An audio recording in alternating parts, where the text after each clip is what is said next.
La France vient de vivre une semaine qui appartient à l'histoire. Les événements d'Algérie avaient donné le signal d'une crise dramatique, mais peut-être en même temps d'un immense espoir. En effet, on l'avait vu à Oran comme à Alger, un extraordinaire revirement populaire avait suivi la prise de position de l'Algérie. En appelant ensemble le général de Gaulle au pouvoir, Européens et musulmans d'Algérie proclamaient leur volonté d'être français. Soudain, la Corse s'était jointe au mouvement. Et la question se posait, allions-nous vers une dislocation de la nation? Allions-nous vers la fin de la République? Le général de Gaulle avait répondu pour lui-même à cette question. La République. Il fut un temps où elle était reniée, trahie, par les partis eux-mêmes. Et moi, j'ai redressé ses armes, ses lois, son nom. Mais en continuant son exposé, il posait aussi en même temps le problème des institutions. C'est un fait que le régime exclusif des partis n'a pas résolu, ne résout pas, ne résoudra pas les énormes problèmes avec lesquels nous sommes confrontés. Et c'était dans une ambiance de passion contraire que, abandonné par une part de ses soutiens, le président Flimelin apportait à l'Élysée la démission de son gouvernement. Ainsi, mon gouvernement se trouve affaibli au moment où il faut affronter des tâches de plus en plus redoutables. En conséquence, j'ai présenté ma démission. Qui pouvait résoudre la crise? Dans un Élysée assiégé par les journalistes, le président de la République appelait en consultation les chefs de parti. M. Antoine Pinet, la droite. M. Guy Mollet, la gauche. Et, sur le conseil de ce dernier, M. Vincent Auriol, son prédécesseur. Puis, il prenait sa décision. Et dans un message à l'Assemblée, à la fois digne et courageux, il annonçait son intention d'appeler le général de Gaulle. Du même coup, Colombey, les deux églises, village hier sans histoire, devenait le centre de l'attention. Et la boisserie, où depuis 12 ans s'était retiré le général, était assiégée par une nuée de reporters.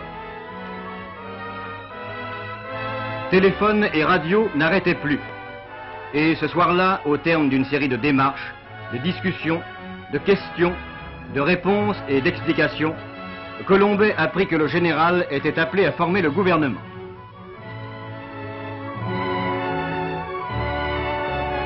On vit dans la nuit de Gaulle revenir chez lui. Il revenait de l'Élysée.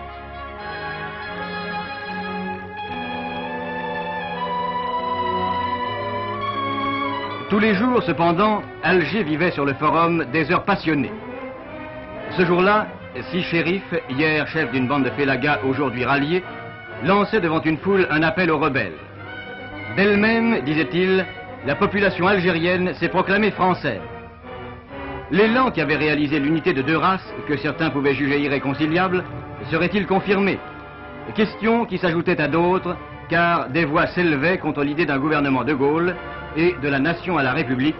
Ils étaient 200 000 derrière leur chef politique, à clamer leur défiance de tous les fascismes et leur attachement aux lois de la République.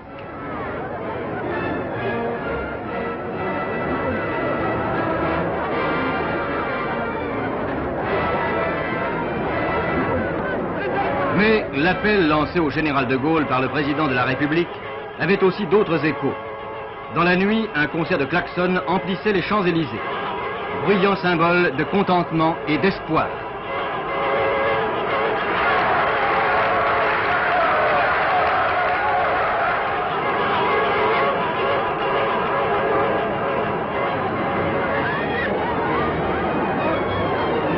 Et s'il y eut des manifestations devant l'Assemblée, on peut dire qu'elles furent empreintes d'une certaine bonhomie.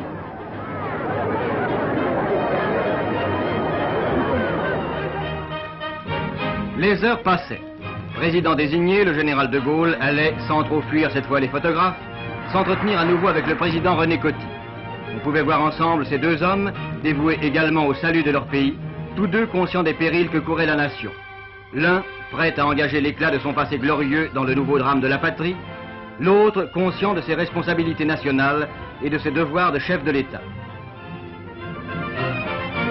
Et c'était à l'hôtel La Pérouse, décor anonyme d'un moment de l'histoire, le défilé, tantôt lent et tantôt rapide, des consultations politiques.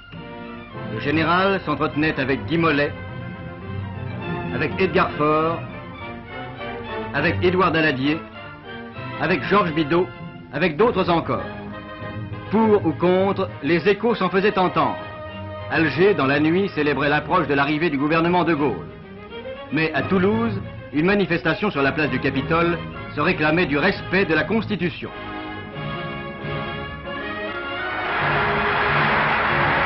Pendant qu'à Bordeaux, à un concert de klaxon à l'instar de celui de Paris, succédaient des accrochages entre partisans et adversaires.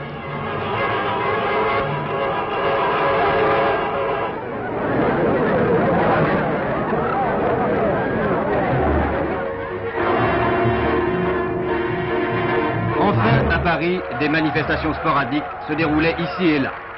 Ce dimanche, aux Champs-Élysées, des cortèges d'étudiants se succédèrent à l'Étoile.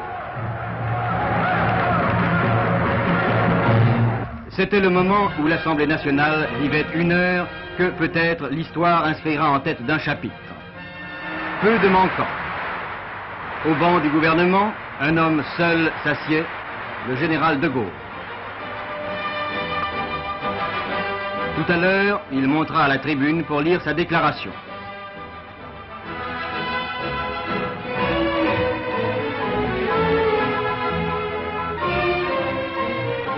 Sept minutes d'un texte dur et lucide, par lesquels l'homme du 18 juin demande la confiance et les pouvoirs utiles pour réformer l'État et répondre, selon ses paroles, de l'unité, de l'intégrité, de l'indépendance de la France.